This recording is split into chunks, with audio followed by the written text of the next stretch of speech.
Hi, എല്ലാവർക്കും എൻ്റെ പുതിയ വീഡിയോയിലേക്ക് സ്വാഗതം. ഞാൻ ഇന്നിവിടെ ഉണ്ടാക്കാൻ പോകുന്നത് ഈസി ആയിട്ടുള്ള ഒരു സൈഡ് ഡിഷാണ്. ഇനി നമുക്ക് ഇതിനാവശ്യമായിട്ടുള്ള മസാല തയ്യാറാക്കാം. 3 ടീസ്പൂൺ മുളക് പൊടി,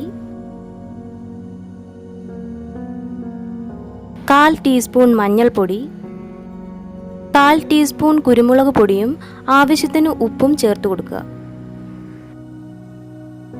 ഇതിലേക്ക് 1 ടേബിൾ സ്പൂൺ വെളിച്ചെണ്ണയും ആവശ്യത്തിന് വെള്ളവും ചേർത്ത് നന്നായിട്ട് മിക്സ് ചെയ്ത് എടുക്കണം.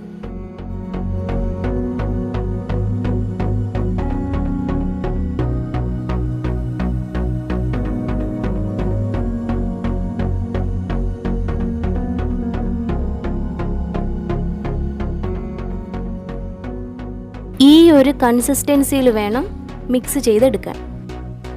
നമ്മൾ എടുത്തു വെച്ചിരിക്കുന്ന വഴുതനങ്ങ ഇതുപോലെ റൗണ്ട് ഷേപ്പായി കട്ട് ചെയ്തെടുക്കുക.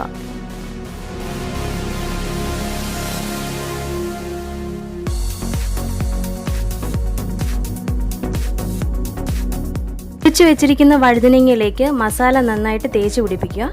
അതിനുശേഷം ഒരു 10 മിനിറ്റ് മാറ്റി വെക്കുക.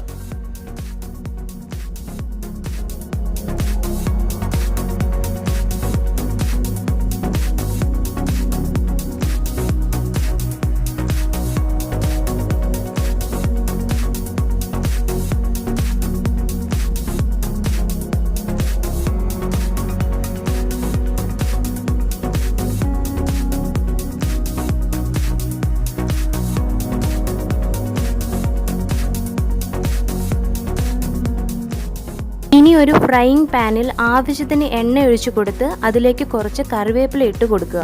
പിന്നീട് നമ്മൾ മാരിനേറ്റ് ചെയ്ത് വെച്ചിരിക്കുന്ന വഴുതനങ്ങ ഇട്ട് കൊടുക്കണം. ഇത് മീഡിയം ഫ്ലെയിമിൽ വേണം ഫ്രൈ ചെയ്തെടുക്കാൻ.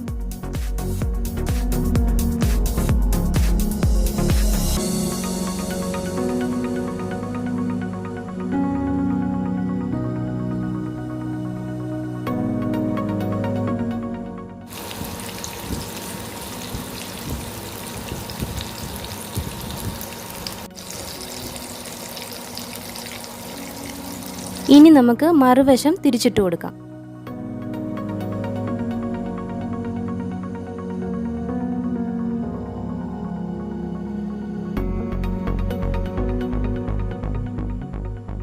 നമ്മുടെ വഴുതനങ്ങ ഫ്രൈ ഇപ്പോൾ ഇവിടെ റെഡി ആയി കഴിഞ്ഞു. എല്ലാവരും ഇത് വീട്ടിലൊന്ന് ട്രൈ ചെയ്ത് നോക്കുക. വളരെ ടേസ്റ്റിയാണ്, അതുപോലെ തന്നെ ഈസി ആയിട്ട് ഉണ്ടാക്കാൻ പറ്റുന്ന ഒരു റെസിപ്പിയാണ്. അപ്പോൾ നിങ്ങൾക്ക് ഈ വീഡിയോ ഇഷ്ടമായെങ്കിൽ ലൈക്ക് ചെയ്യുക. അതോടൊപ്പം തന്നെ ഞങ്ങളുടെ ചാനൽ സബ്സ്ക്രൈബ് ചെയ്തിട്ടില്ലെങ്കിൽ സബ്സ്ക്രൈബ് ചെയ്യുക, ഷെയർ ചെയ്യുക. Thank you for watching.